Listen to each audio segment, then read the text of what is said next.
In this video, I'll be explaining you one of the component within the new workflow in Copilot Studio named as human review and how you can use human review in your workflow to pass on the information to human to perform some operation. Now, before I go into human review, I would like to just go back and show you the new workflow in Copilot Studio. So in Copilot Studio, you have an option to create a new workflow, and this is how the workflow will look like once you create. Now it has got a new refreshing interface. Now new workflows, agent workflows, and workflows automate repetitive tasks and integrate apps or service. As with all the workflows, you have a trigger and an action. Trigger is an event that starts the workflow, and action is a task that the workflow performs. So basically, the new workflow contains native AI actions, node level testing, agent handoff. Now, workflows are a new agentic way to build automation in Microsoft Copilot Studio, and it consumes Copilot Studio capacity. Workflows are deterministic, that means they follow the rule based path. Now, coming to the deterministic nature. Now, take for example, if you have an activity which you are performing and um, you are okay if that activity is performed by agent for some of the values, but for some values you want agent to hand over the information to say human, and human can review the information. So example would be like say uh, travel expense policy or travel expense submission. Now in an organization, if anyone submits a bill between $1 to $1,000, it will be automatically approved by agent by looking into various criteria. But any expense above 1,000 needs to be processed by human. So maybe your finance manager or from finance executive. Now, with that scenario in mind, we will be able to use human review. So if you receive a submission and if the submission amount is exceeds $1,000, then it is passed on to the human for say approval. Okay, now it allows the workflow to pause and send it to human for review. So once human responds, the workflow automatically resumes. Now, currently there are support for two channels, Outlook, email, and Teams message. So as you see over here, so you can select either Teams or Outlook. You get an option to select multiple user input. So text, yes and no, like the Boolean value, email address, number, and the date. And on the right hand side you can see the configuration parameters. So you can configure a human review connection, put a title, put a message, assign it to a specific individual, and uh, specify the channel. Now this is how the workflow basically looks like. Okay, so you have a variable, we have an if else, and you process the workflow. So I'm just going to show you this information. Now here, this is an example of information response which has been successfully submitted by Outlook, and this is the one for Teams. So let's look into the demonstration part. So for that, what I'm going to do is like I need to open say Teams over here, and I'll open Outlook as well. All right, so first to start with how to create a new workflow. So first I will just show you the one which I have already created. So workflow human review, and then we will start from scratch. So if you see this workflow which we have created over here, start variable, if else, human review, comments entered, and end. So we're going to use the same logic. So new workflow. So instead of new agent flow, click on new workflow. Now from here, I'm going to initialize a variable. So let's assume this is a variable which is expense submitted. So I'll just call it as expense as a variable. Now we are initializing a variable which is of type integer, and I can set a value. So I can select the expense variable and I can set the value to maybe say $550. Let's assume this is the value. Now you can add an if else condition. So if expense submitted, if the expense is greater than or maybe less than or equal to 1,000, then don't do anything. But If it is greater than 1000, then if it is expense is less than 1000, let's close this workflow. And if it is greater than 1000, then put a human review. So that's our logic. So you can either end the workflow or store the response in a compose action. So I'll just type in end, and I'll want the workflow to be ended over here. And what I will do is, if it is less than 1000, end, and if it is greater than 1000 or greater than equal to 1000, then I want a human review. So I'll just click on human review, and then human review is now connected to the else part of here. And if you see the if condition, expense less than equal to 1000 and else human review. Now in the human review, let's use say some title for the human review. So first you set up a connection is already established for me. Title, I'll say please review approval items submitted. And here you can say please check the approval for greater than $1,000 submission. And you can use a dynamic content as well, like say submitted claim is dynamic content, and you can pick up the expense. So you can put that in your email, right? And you can assign to first to respond, so you can enter a name or email address. So I'll just say I enter a custom value, so maybe I'll just select Girish.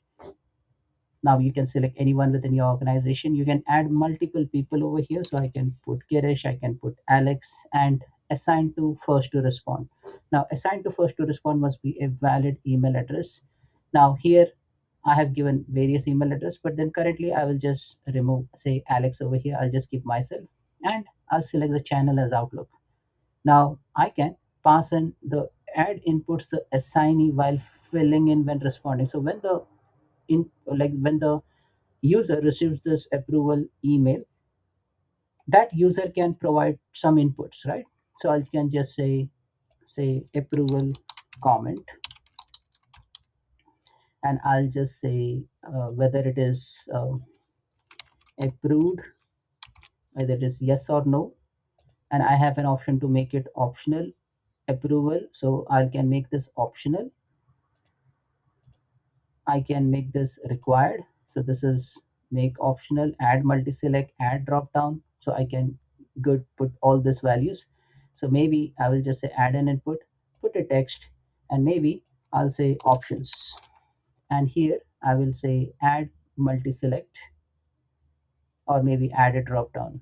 And here I can say first option is um, send to finance, send to business head, send to admin. So I can put various parameters, like say text, boolean, email, number, date. Maybe I can just put say disbursement date. So I can put all this information over here, and then I can capture this information back as well, right? So this is how I'm creating this form. All right, so we'll just save this flow, and we'll just give it a run.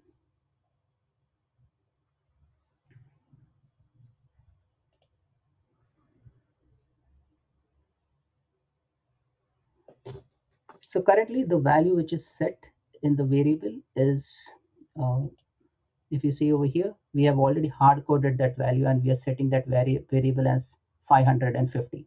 Now instead of that, I can, in the manual trigger input, I can just say number, and I will just call it as expense submitted, and I can hook that value over here, setting the value to expense submitted from the trigger itself, right? So click on save, click on publish. So now when you run the flow, it will ask for you, what is the expense value are you submitting? So instead of hard coding it, so I'll just say maybe 410. Click on run. The workflow will run now. and you have an if and you have an else. Now, okay, the workflow has failed. So variable expense of type integer cannot be initialized or updated with the value of type string. Okay, so if this error occurs, sometimes there is a flaw in the existing design. So here, as you see, this is expense, which is of a type integer. Here it is expense, it is setting a variable. So this is all perfectly fine. There is no issue as such.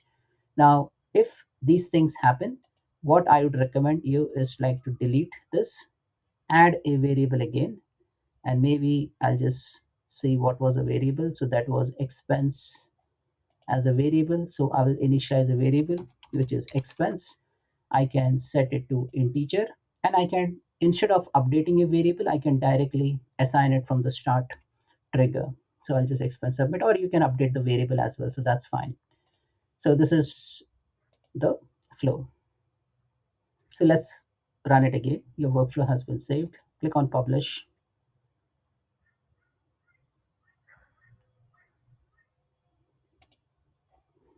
and expense is $435.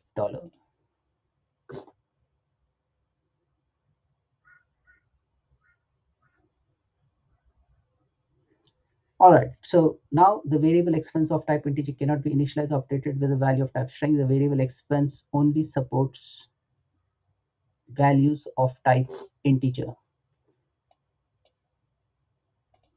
Let's troubleshoot this. So if you close over here, start expense submitted. This is an integer variable expense integer expense submitted. If else expense is less than or equal to 1,000. So we have put everything correct. Still, it is not allowing us to move. So what we can do is, like, instead of I'll just not make use of this trigger, and maybe I'll just hard code this value. So maybe let me put this value over here. Maybe put, say, 500, and I'll click on save. Now you may encounter this issue in the new workflow. So uh, as this is in a preview, so you may encounter such scenario. Now if you encounter this scenario, I'll advise you to uh, go in a different way. Like what we have done is, we have instead of taking it from a trigger, I've just added it to a variable. Sometimes removing the connection works. Now as you see, this worked completely fine, right? So start variable if else, and now it is less than 1,000, and that's why it has given you this output. So it has gone that if path. Now let's go into the human review path. All right, so for that we just need to go over here and then change this to maybe 5,000 instead of 500. I'll just call it as 5,000, or maybe 5,000. Save, publish, and play. Now it will go into the human review. That means it will send you an email.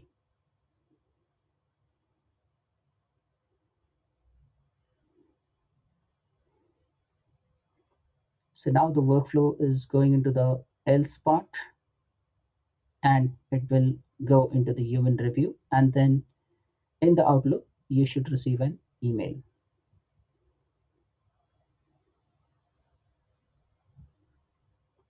Now let's go into the Outlook, and if you see, you have received an email. It says, please review approval items submitted. Now this is the form which we created. Like, let's look into this form. Please check the approval for greater than $1,000 submission. Submission claim value is $5,000.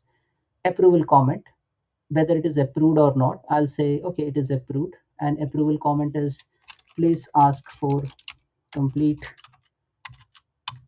documentation from user. So this is the advice which is given by the finance team. And you have an option. Remember, we said that we can add multiple options. So I can say, okay, send this to business head, so that business head is aware of it. And then disbursement date, maybe let's give him after at the end of this month. And I'll click on submit. So basically, you are sending out a form, okay, and then you will see this response. And you can even capture the response, whatever is the capture, whatever is the response which we got, you can capture here in the flow itself, right? So how do we capture that? So you can go ahead and add a connector over here, and that connector will be compose, And here you will get all the human review parameters. So if I just press slash and then human review, I can capture approval comment. I can capture whether it is approved or not. I can even capture disbursement date. So I can capture a whole bunch of parameters over here, whatever I have configured in the human review. And then you can work through that. So let me capture approval comment and I'll click on save. Now, we have seen an example of Outlook, right? Now, what if my organization relies on Team? We don't want email to be sent to the end users frequently. So, okay, so human review, instead of channel Outlook, I will select Teams. And that's the only change we require. Click on save, click on publish, and now the same message will be sent in Teams. Okay, so this is my Teams. So I've got various teams, channels, communities, etc. Go ahead over here, click on play. And now again, the value is same 5,000. It will again go to human review, but instead of going into the channel of Outlook, it will go into Teams and then the user will be notified. Now, as you see over here, the user is notified in Teams. And here you will send a quick reply, or you can see the entire form. So you can see the form 7:50 a.m. Approval comment. This time I'll say it is not approved. The bills, the receipts are fake, and there's no point in selecting any disbursement. I will just say report it to the admin and I'll click on submit. Now remember the mandatory field, like you need to be very careful because once you reject it, you cannot have a disbursement date, right? So I'll just click on submit. Now if you see, disbursement date is mandatory. Okay, so we have to put some or the other thing. So you need to be careful on the business logic which you put around. So I'll just say disbursement date is today. There's nothing we are disbursing, but it is not approved. Receipts are fake. Click on submit, and then this response will be captured. Now, where will that information be captured? Now, in Teams, you will see something like this: request information. Your response has been successfully submitted. Now, if you go in the workflow, here it took 1 minute 7 seconds. Go into the compose, and here you will get the comments. The receipts are fake. So you can capture various inputs provided by your human, like a manager or approver or a finance executive. So that's it, folks. This is all about approvals, human review in the new workflow. Thanks for watching.